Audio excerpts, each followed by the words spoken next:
اچھا بھائی، حج میں قربانی، اچھا یہ ہو چکا. حج بہتر ہے یا غریبوں کی مدد؟ بہت سے لوگ کہتے ہیں کہ حج کرنے سے اچھا ہے کہ کسی غریب کی شادی کرا دو. کیا کسی غریب کی یا اپنی بیٹی کی شادی کرانے سے حج کی فرضیت ادا ہو جائے گی؟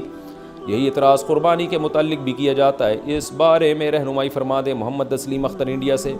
دیکھیں، قربانی حج اگر فرض ہے، واجب ہے، تو پھر تو قربانی اور حج ہی کرنا پڑے گا. غریب کی شادی نہیں کرا سکتے آپ. یعنی اگر آپ کے ذمہ حج فرض ہے تو حج کرنا پڑے گا. غریب کی وجہ سے حج مؤخر کر دیا تو گنہگار ہوں گے. اسی طرح بیٹی کی شادی پہ بھی حج کو مؤخر کرنا جائز نہیں ہے. حج فرض ہے تو کرنا پڑے گا. اسی طرح قربانی واجب ہے تو کرنی پڑے گی.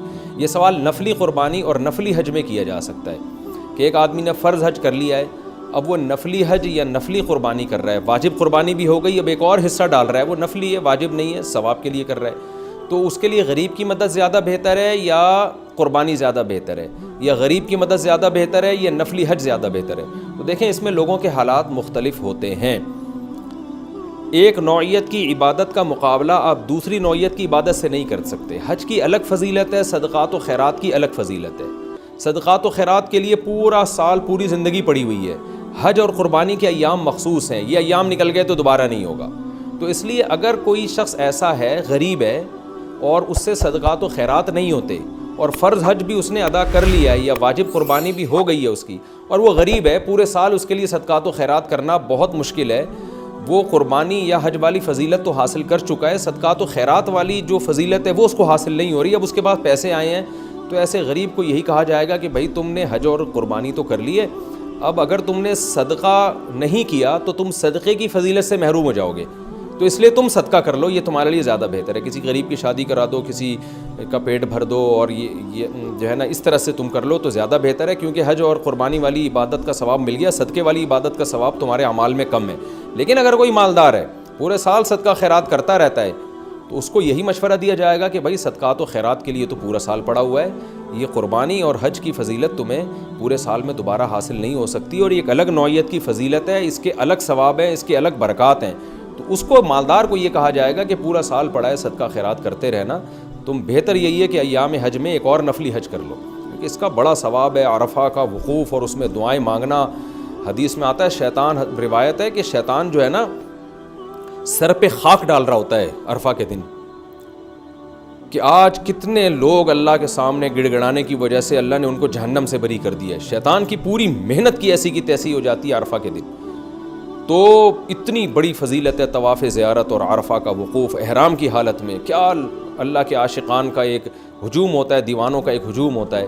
تو اس لیے اگر کسی کو اللہ نے بہت زیادہ مالی وسعت دی ہے، وہ حج بھی کر سکتا ہے، صدقات و خیرات بھی کر سکتا ہے، تو ایام حج میں بہتر ہے ایک اور حج کر لے. اس کی زندگی پہ بڑے اچھے اثرات پڑتے ہیں. اور نبی صلی اللہ علیہ وسلم نے فرمایا حج مبرور جو ہے، اس حج کرنے کے بعد انسان ایسے ہو جاتا ہے، ایسے گناہوں سے پاک صاف جیسے آج اس کی ماں نے اس کو جنا ہو. تو توبہ بھی کرے، ایسا نہ ہو کہ صرف حج پر اکتفا کرے، تو زندگیاں بدل جاتی ہیں. اور قربانی کے بارے میں بھی حدیث میں آتا ہے کہ ایام نحر میں اللہ کو جانور کا خون بہانے سے زیادہ کوئی عمل محبوب نہیں ہے، تو ہر بال کے بدلے میں ایک نیکی ملتی ہے. تو صدقات و خیرات کے لیے تو پورا سال ہے. تو غریب کے لیے جو قربانی واجب ہو گئی ہو، غریب پہ تو قربانی واجب نہیں ہوتی، لیکن اگر اس نے یہ فریضہ ادا کر لیا ہے، یا واجب تھی اور واجب ادا کرنے کے بعد اب صدقات و خیرات کے پیسے نہیں بچتے اس کے پاس زیادہ، یا پیسے بچتے ہیں، ان پیسوں میں آپشن ہے کہ قربانی کرے یا صدقہ کر لے، تو اس کو تو ہم یہ کہیں گے بہتر ہے صدقہ کر لے.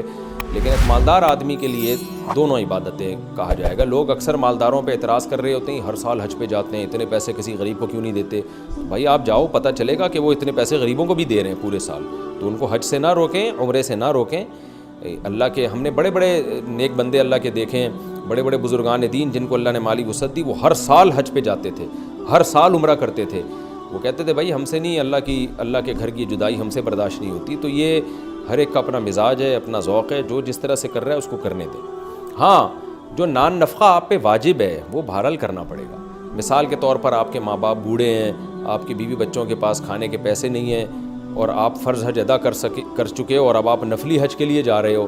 ادھر بیوی بچے رو رہے ہیں، اسکول کی فیسیں نہیں ہو رہی، ان کے کھانے پینے کے لالے پڑے ہوئے ہیں. تو ایسے موقع پہ تو آپ کو کہا جائے گا کہ آپ خرچ کریں، کیونکہ بیوی بچوں کے جو واجب حقوق ہیں وہ تو آپ پر واجب ہے. ماں باپ، بیوی بچے، یہ تو واجب ہیں آپ پر.